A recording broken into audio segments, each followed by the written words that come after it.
Bashere Murakastara la la la la. Hallelujah.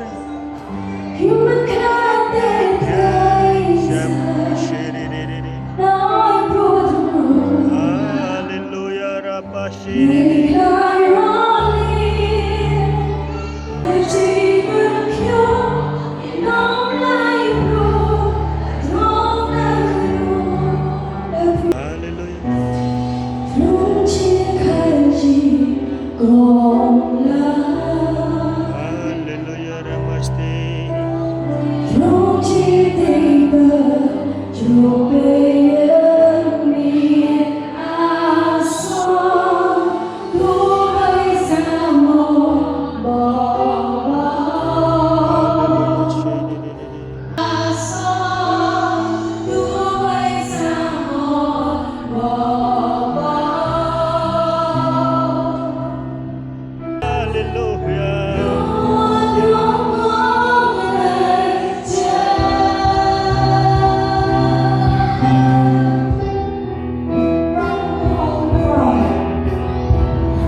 Amen.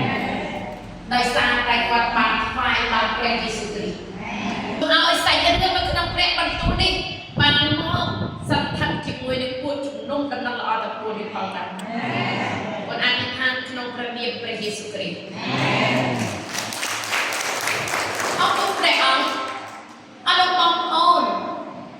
បើយើងមើលបទគម្ពីរនេះបងប្អូនរំភើបនៅក្នុងចិត្តអាមែនអររំភើប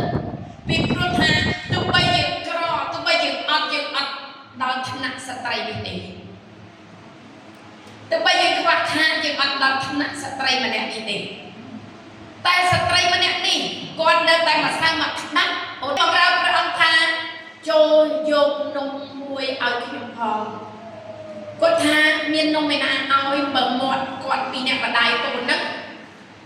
បានតែមិនតិចណាហើយគាត់ញ៉ាំទៅដាក់រហូតដែរមានអីទៀតទេ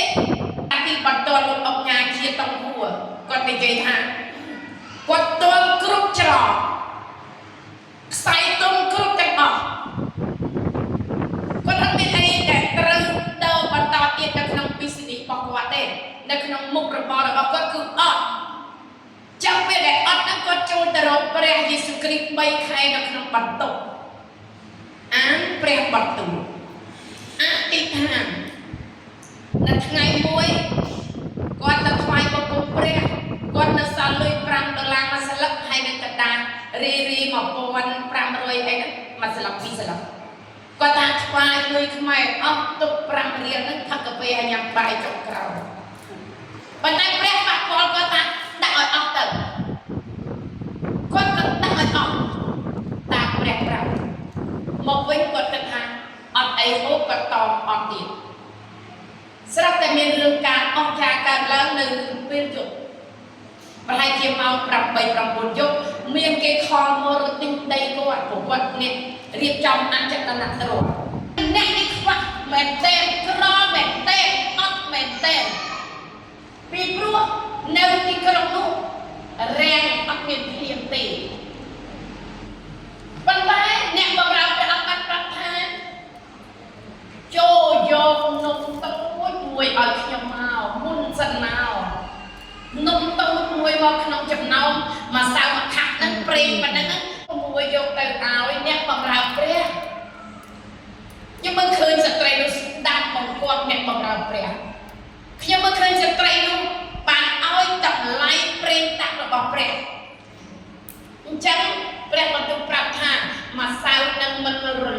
ពីខាត់ទេ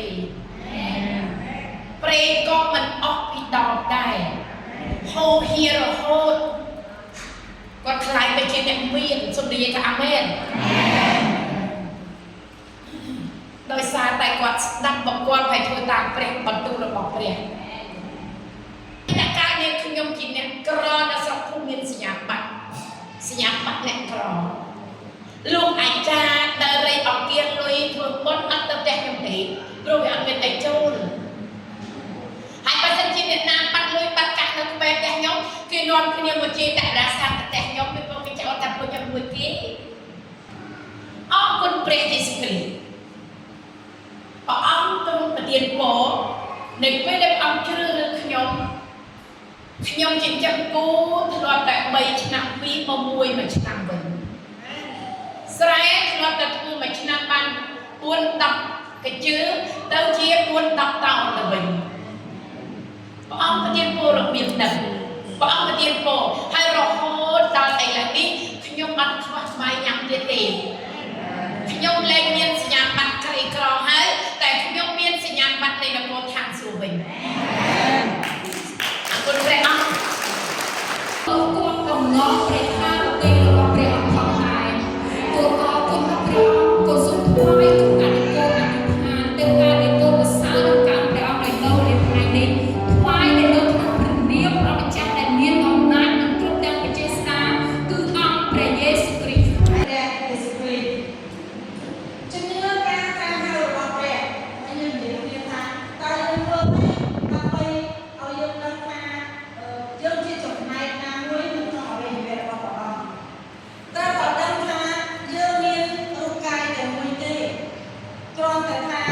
ខ្ញុំនៅវិហារពោះចាហើយទទួលនៅគ្រូមកខ្លះនៅព្រះវិហារស្ទឹងថ្មីនេះ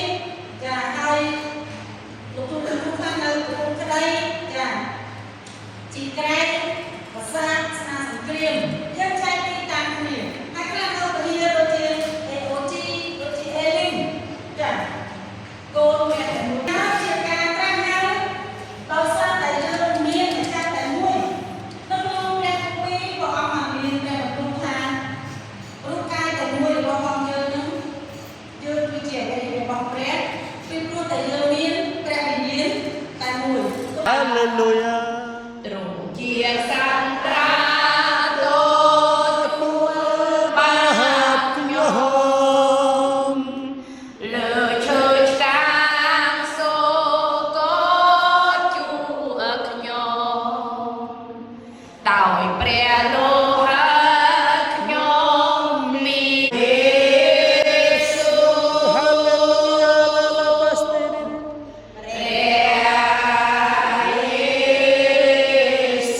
Hallelujah, Namaste. ចង់ឲ្យព្រះយេស៊ូវគ្រីស្ទធ្វើការ Amen. អស្ចារ្យសម្រាប់គ្រួសារគាត់និងជីវិតរបស់គាត់ Amen.